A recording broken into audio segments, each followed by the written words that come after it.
प्यारे विद्यार्थियों, आज के इस वीडियो में हम बात करेंगे प्लेटो के शिक्षा सिद्धांत की आलोचना के बारे में। कल हमने प्लेटो की शिक्षा योजना देखी। इस की कमियां क्या है? 3 बड़ी कमियां हमें प्लेटो के इस शिक्षा योजना में और शिक्षा के सिद्धांत में नज़र आती है। पहली बात तो ये है कि प्लेटो अपनी शिक्षा योजना को केवल शासक वर्ग और सैनिक वर्ग यानी संरक्षक वर्ग के लिए ही प्रदत्त करता है और उत्पादक वर्ग को वह अपनी शिक्षा योजना से बाहर रखता है। इस तरह से वह उत्पादक वर्ग को शिक्षा से वंचित कर देता है। उत्पादक वर्ग को शिक्षा से वंचित करना सामंतवाद का प्रतीक है। ये ठीक वैसा ही है जैसा भारत में प्राचीन काल में ऐसा कहा जाता है। हम सब जानते हैं जिस बात को कि जो हमारे यहाँ चतुष्वर्ण व्यवस्था थी, उस वर्ण व्यवस्था में हमने शूद्र वर्ग को और वैश्य वर्ग को शिक्षा से वंचित कर रखा था और शिक्षा केवल ब्राह्मण और क्षत्रियों को ही दी जाती थी। कुछ इसी तरह की बात या इसी तरह का आरोप प्लेटो की शिक्षा योजना पर भी लगता है कि प्लेटो केवल शासक और सैनिक वर्ग को ही शिक्षित करता है और उत्पादक वर्ग को शिक्षा से वंचित कर देता है। यह अपने आप में सामंतवाद का प्रतीक है। समाज के एक बहुत बड़े वर्ग को शिक्षा से वंचित करना अनुचित है। दूसरी महत्वपूर्ण बात इसी के साथ ये भी जुड़ी हुई है कि अगर हमने समाज के एक बहुत बड़े वर्ग को, जो उत्पादक वर्ग है, उसको अगर शिक्षा से वंचित कर दिया और उसमें अगर कोई विवेकशील व्यक्ति है या उसमें कोई साहसी व्यक्ति है, तो उसके उस गुण का पता हम किस प्रकार कर पाएंगे? और अगर हम उस गुण का पता नहीं कर पा रहे हैं तो जो उत्पादक वर्ग का व्यक्ति है वह साहस होते हुए भी कभी सैनिक वर्ग में सम्मिलित नहीं हो पाएगा या विवेक होते हुए भी कभी शासक और प्रशासक वर्ग में सम्मिलित नहीं हो पाएगा। तो ऐसे में जो उत्पादक वर्ग है वो सदैव उत्पादक वर्ग में ही बना रहेगा। और ये जिस तरह हमारे यहाँ वर्ण जाति व्यवस्था में होता है कि एक जाति में उत्पन्न होने वाला व्यक्ति, जो कर्म आधारित वर्ण व्यवस्था थी जिसके अनुसार कर्म के आधार पर वर्ण निर्धारित होना था, लेकिन जब आप उसको शिक्षा ही नहीं दे रहे हैं तो उसके अंदर अगर विवेक है, साहस है, तो वह क्षत्रिय या ब्राह्मण वर्ग में कैसे सम्मिलित हो पाएगा?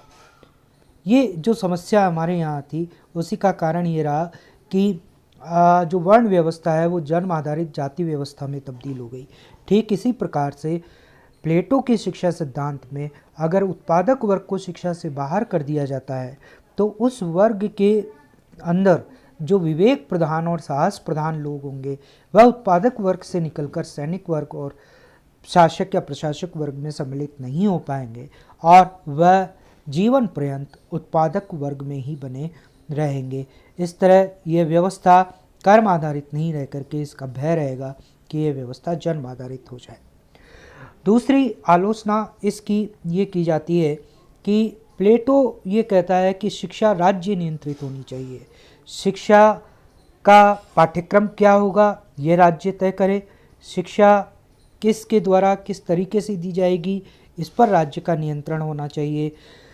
आलोचक ये मानते हैं कि राज्य के द्वारा ये तय करना कि क्या पढ़ाया जाएगा और क्या नहीं पढ़ाया जाएगा, उसका पाठ्यक्रम तय करना, ये एक कठोर नियंत्रण है शिक्षा पर और इससे व्यक्ति को स्वयं को किस तरह की शिक्षा प्राप्त करनी है, उसकी ये जो आज़ादी है, ये जो स्वतंत्रता है कि वह खुद क्या पढ़ना चाहता है, इस पर नियंत्रण स्थापित होगा, जो व्यक्ति की एक स्वतःस्फूर्त चेतना को कहीं ना कहीं कुंद करेगा और उसकी स्वतंत्रता को बाधित करेगा। प्लेटो के शिक्षा सिद्धांत की तीसरी आलोचना ये की जाती है कि उसका पाठ्यक्रम बहुत लंबा है। जैसा हमने देखा कि प्लेटो की शिक्षा योजना पूरे 50 वर्ष तक की शिक्षा योजना है। वह 50 वर्ष तक व्यक्ति को शिक्षित और प्रशिक्षित करता है और उसके बाद अंत में शासन और प्रशासन का काम किसी व्यक्ति को सौंपता है। तो ये अपने आप में एक अत्यधिक लंबा पाठ्यक्रम है, बहुत उबाऊ पाठ्यक्रम है, क्योंकि जैसे दर्शन शास्त्र जैसे विषय को 5 साल पढ़ाता है, तर्कशास्त्र और ज्यामिति शास्त्र केवल ये 2 विषय वो 10 साल तक पढ़ाता है। तो ये एक लंबा समय है किसी भी व्यक्ति के लिए एक ही विषय में शिक्षित और प्रशिक्षित होने का, जो उचित नहीं लगता है। लेकिन जैसा मैंने पूर्व के वीडियो में आपको बताया कि प्लेटो अपने गुरु सुकरात के पद चिन्हों पर चलता है और वह यह मानता है कि सारा जीवन ही शिक्षा का स्रोत है, इसलिए एक लंबे समय तक वह व्यक्ति को शिक्षित और प्रशिक्षित करना चाहता है। दरअसल प्लेटो कोई रिस्क नहीं लेना चाहता अपने स्टेट के लिए, अपने राज्य के लिए। वह ये चाहता है कि उसका जो राजा है या उसका जो शासक और प्रशासक वर्ग है वह पूर्ण विवेकशील हो, वह उचित और अनुचित का फर्क करने में पूर्णतः सक्षम हो, ताकि वह समाज में न्याय की स्थापना कर सके। इसीलिए वह अपने पाठ्यक्रम को बहुत लंबा बना देता है। इन आलोचनाओं के बाद अगर हम प्लेटो के शिक्षा सिद्धांत का मूल्यांकन करें तो जैसा आप स्क्रीन पे देखेंगे, अर्नेस्ट बार्कर जो है वो एक कथन कहता है। अर्नेस्ट बार्कर ये कहता है कि प्लेटो के शिक्षा सिद्धांत में कार्य के आदर्श और चिंतन के आदर्श के मध्य एक प्रकार की डगमगाहट है। इसका अर्थ यह है, बार्कर ये कह रहा है कि प्लेटो ने एक जो फंक्शनल आइडियलिज्म दिया, एक जो कार्य का आदर्श ये प्रस्तुत किया कि व्यक्ति को वही कार्य करना है जिसमें वह दक्ष है, और दूसरी तरफ वो एक न्यायपूर्ण व्यवस्था स्थापित करना चाहता है। इन दोनों में संतुलन इसके शिक्षा के सिद्धांत के द्वारा नहीं बैठता है, क्योंकि इसके अंतर्गत वह एक उत्पादक वर्ग के रूप में एक बहुत बड़े वर्ग को जब वह बाहर कर देता है तो उसके कार्य विभाजन, उसके अंदर के जो लोग हैं उनके गुणों की पहचान करना असंभव होगा और उनके कार्य निर्धारण करने में कठिनाई आएगी। दूसरी महत्वपूर्ण बात मैक्सी ने कही है कि प्लेटो की शिक्षा योजना अनेक दृष्टियों से स्पष्टता आधुनिक है। मैक्सी ने यह माना है कि प्लेटो ने जिन विषयों पर जोर दिया है, जिन चीज़ों पर जोर दिया है, जैसे आरंभिक शिक्षा में वह भाषा विज्ञान की बात करता है, वह शरीर विज्ञान की बात करता है, संगीत की बात करता है। आधुनिक शिक्षा योजना में भी हम इन चीज़ों को देखते हैं। ये अपने आप में एक आधुनिक बात है।